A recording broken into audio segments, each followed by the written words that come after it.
Hi everybody. It's late at night when I'm filming this, so I'm probably going to yawn while I'm doing it. I apologize in advance of that.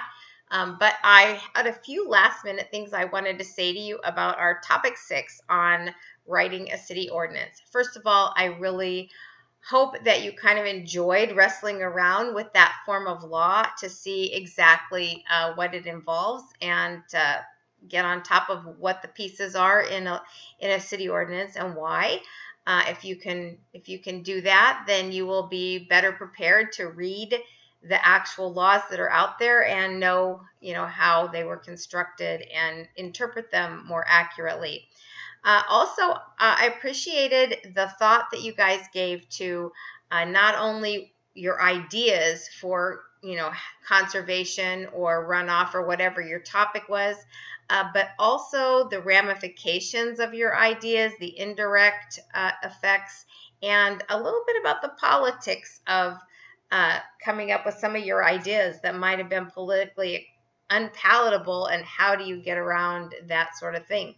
So let me just leave you with a few thoughts, actually 3 ideas that I wanted to address with you a little bit before we move on to the next thing. Okay, so first of all, you can't just write a law, especially if the subject matter of the things you want people to do require special knowledge or special skill sets to carry out.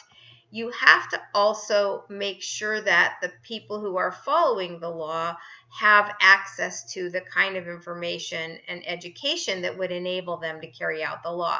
Now, if you are talking about an ordinance that affects commercial people, like construction sites and stuff like that, they may have some kind of professional responsibility to get educated somewhere else.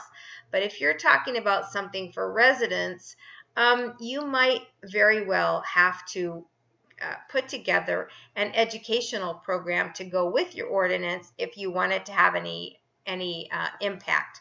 Okay, so let's talk about just an example of that. So one of you, or a couple of you actually, had the problem of runoff on 2-acre mini farms. Mini farms are not professional farms. They're not big farming operations. They're just people who think it'd be nice to have a couple of chickens and a big garden and maybe a horse or a goat, whatever. It's 2 acres, whatever you can put on 2 acres.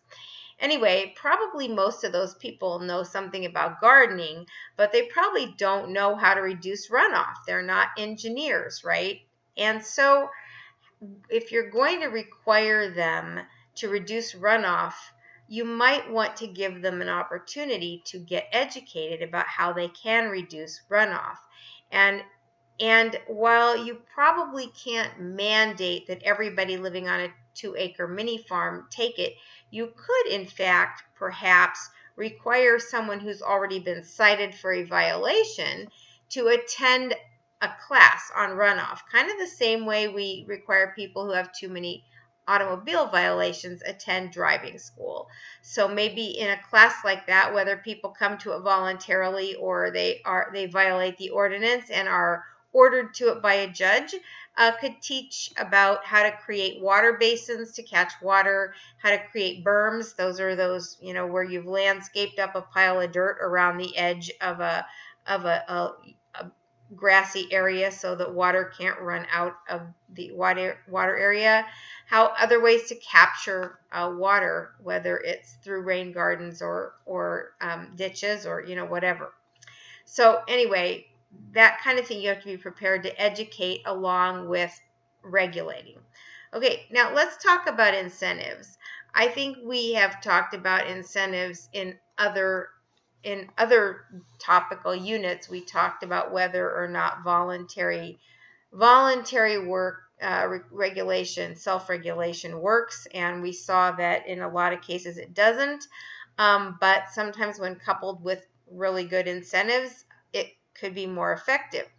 If you are going to create incentives, one of the things you need to think about are the unintended political consequences.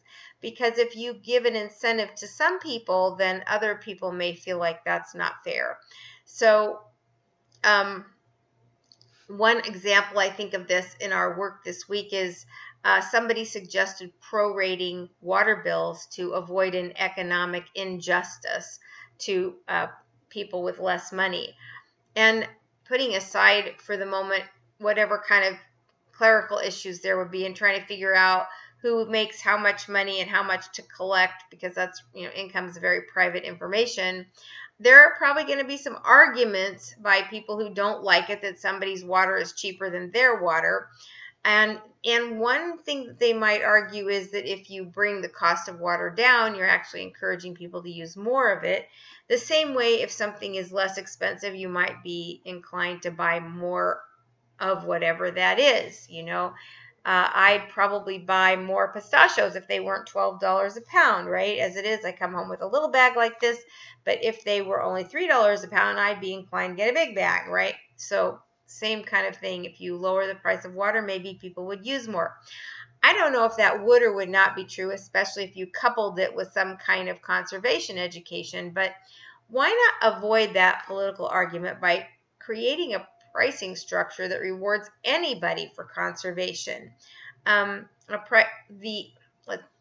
about if you took, for example, the average family's indoor water use, which I believe is 50 gallons per person per day, so that a family of 4 would be using approximately 200 gallons of water per day on the average. What if you basically gave people a reduced rate if they kept their usage down below the 50 gallon per person mark?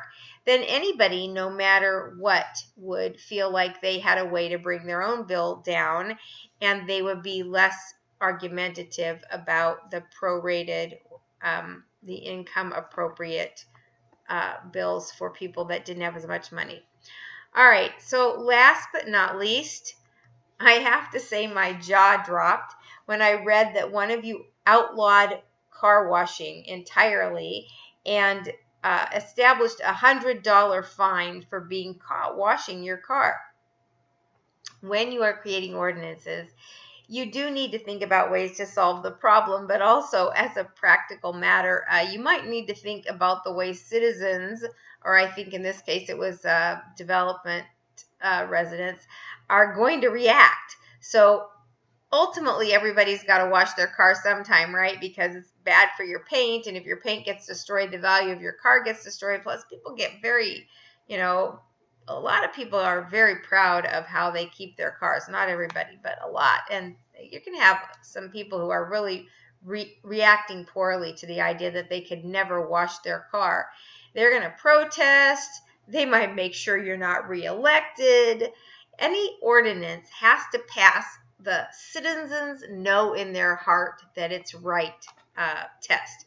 And what I mean by that is there might be things, laws that could be passed that people wouldn't really like, but they know in their heart it's for a good cause. Like when they rolled back all of sorry, I'm tired. They rolled back all of the speed limits on the major highways from 85 or 90 to 75, because even though people would rather go fast and get places faster, all the studies showed us that there were a lot more deaths. So people know in their heart that it was right to roll that number back. And so they may grumble about it, but they're willing to live with it. I think you tell people they can never wash their car, they don't know in their heart that that's right. They know in their heart that that's wrong. So think instead about what would be more palatable. What if you limited car washing to, like every other weekend in the month? So twice a month car washing was appropriate. That's seriously going to reduce the number of people washing their cars every day, right?